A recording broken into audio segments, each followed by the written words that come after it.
My sister had a baby with my father. Let's talk about it. I know there's a lot of true crime people that I follow on this app, and this is a story that you probably would love to listen to. And if you want to take a deep dive, stick around. We're going to go off of timelines first and details later. If you guys have any questions or want a story time on specific details, please let me know in the comments and I'll be glad to share them with you. The reason I'm making this video is because I do hold a lot of trauma and I'm not in therapy, and I feel like my story could potentially help someone else in this situation and give them a voice.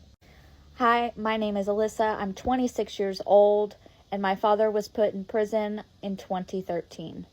So like I said, we're going to start on timelines, and from the very beginning, my sister was born in 93, I was born in 99. My father is my sister's stepfather technically. He raised her from the time she was 4 years old up until she was 18 years old. Her real father was not actively in her life. My father was, so she called him Dad. That was her dad. My father was an over-the-road truck driver, and a lot of times addiction comes along with that kind of job, and my mother was also an addict as well. My sister started getting abused when she was younger by my father, and DCF was involved and took me and my sister out of my parents' care and placed us with our grandparents. I was placed with my dad's parents, and my sister was placed with my mom's parents.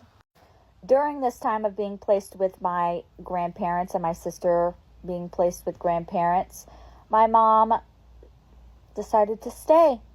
Not only did she stay, she thought it was a good idea to get pregnant with my younger brother. My younger brother was born in 2000. We were living in Pensacola, Florida in a 2-bedroom, 2-bath, single-wide mobile home. Mind you, my parents are heavy in addiction at this point, and the abuse still continued once we were placed back in their care. My parents constantly were physically fighting each other, arguing constantly. It was terrible.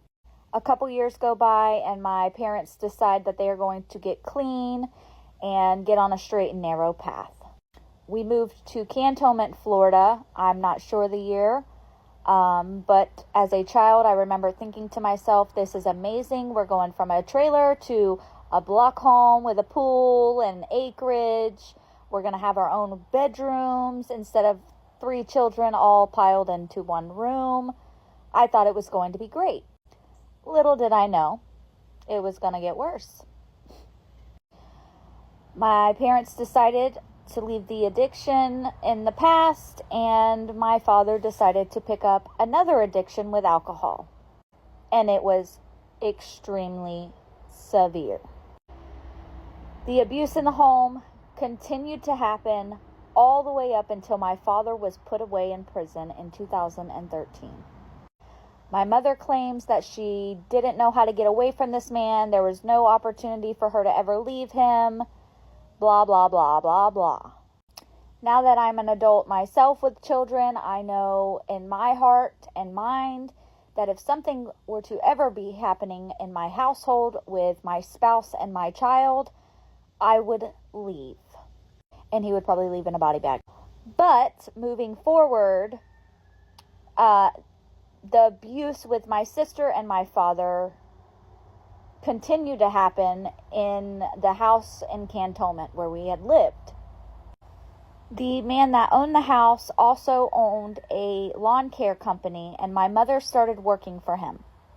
The lawn business was ran out of the backyard where we were living and renting the house.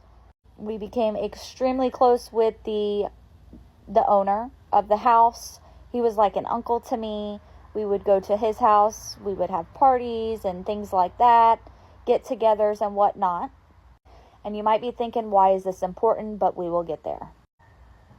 We lived in this house for probably the longest period of time we've ever lived in a house. While living in the house in Cantonment, the abuse continued to get more and more and more severe, and I didn't ever think it was going to stop. Also, keep in mind, years are going by, I'm getting older. As I'm getting older, I'm starting to question things like, why is my dad locking me and my brother out of the house and telling us to go clean the pool or go play outside, right? My brother and I would try to go back inside the house and the door would be locked, and my sister and my dad would be in the home alone. At probably 8 or 9 years old, maybe younger, I definitely thought something was weird. As a child, with the abuse going on, I was extremely terrified to say anything to anyone. My father was an extremely terrifying man. Extreme. My reasoning as a child for not saying anything was I was scared if I mentioned that something weird was going on with my mom, or my sister and my dad to my mom. If I said anything to my mom, I was terrified that my mom was going to approach him. She was going to tell him what I had told her, and then he would retaliate and hurt me. So I never said anything. I never said anything.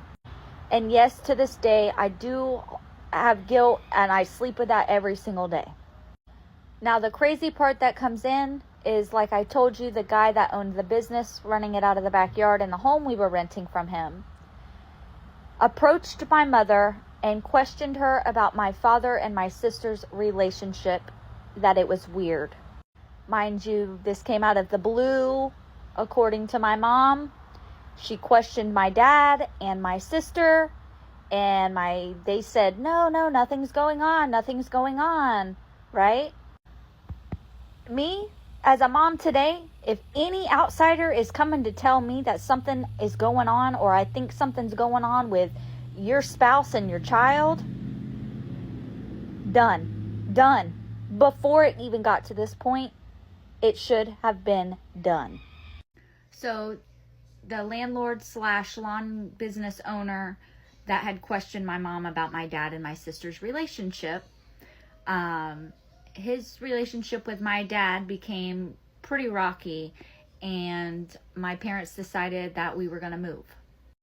We moved to a house on Abbey Lane in Pensacola, Florida, and not long after we moved in, maybe several months, is when the big secret came out. I can go into detail about the night that everything did go out. If you guys want a story time on that, please drop it in the comments and I will be glad to tell you that story. Now, when everything did come out, my father denied every bit of everything up until there was a child born, and DNA proved that 99.999% DNA was his. Mind you, my sister did not find out that she was pregnant until she was several months along, and it was right before we were going to go to trial. Trial happened in July of 2013, and she had the baby in February of 2013. Now that pretty much sums up the timeline of everything that I've endured in my childhood. However, there is so many stories that I have about things that my parents have put me through and my siblings through. So if you would like to hear a story, or you're interested about everything that happened, feel free to drop a comment. I'm going to use this as a diary / therapy session / trauma dump.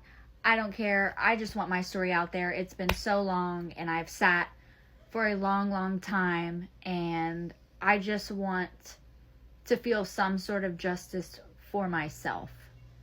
And my father being locked away in prison is not the justice that you guys think that I need.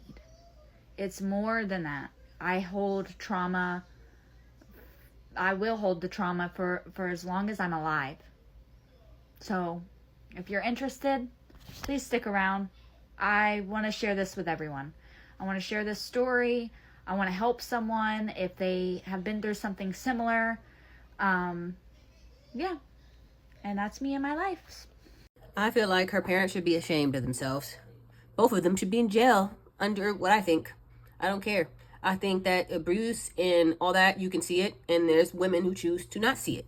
And she was definitely one of the women who chose not to see it until there was a freaking baby in her hands that she chose to see it. Oh, I feel for these children. I feel like no children should ever have to go through something like that. And for this daughter to feel bad and regretful and sick that she couldn't do anything, you were a child. You couldn't do anything. It's not your fault. It's your parents' fault, especially the stepdaddy. You raised her since she was 4 and then gave her a baby at 18 or 16, whatever it was. You're a monster and you're a weirdo and you're in jail where you belong. All stories like this just bother me because you raised these kids and you're thinking about them sexually the whole time. I can't believe it. I can't think about it. My stomach would twist and turns thinking about it because it's just disgusting. I'm sending love and light to this lady because the amount of trauma is not just going to just disappear. You're going to have to learn to live with it. A lot of us had rough childhoods, but it's what you choose to do after childhood that makes you like a commendable person. So has anybody, I know, shoot, everybody's had some kind of childhood trauma. How are you doing now? Are you doing better? Let me know in the comment section below. I hope you're doing well, and I hope you've gotten past all of it because I know you can.